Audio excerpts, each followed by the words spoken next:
Hello guys, in today's video I will be showing you how to fix Genshin Impact keeps stopping problem. So the answer is easy, just go to the settings, then scroll down to the apps section and then go to the search and search Genshin Impact and then go to the storage and here you will find this clear cache option. Click on it. Now you can go check it if it worked, and if it didn't you can try to restart your phone or turn the Wi-Fi off and on, or the Bluetooth or the airplane mode. Also you can try to clear data, but be careful. If you clear data, all these applications data will be deleted. This includes all files, the settings, the accounts, the databases, etc. So be careful if you wanna clear your data.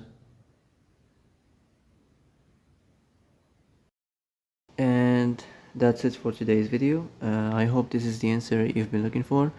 If you like this video, don't forget to like and subscribe, and see you in the next video. Thanks for watching.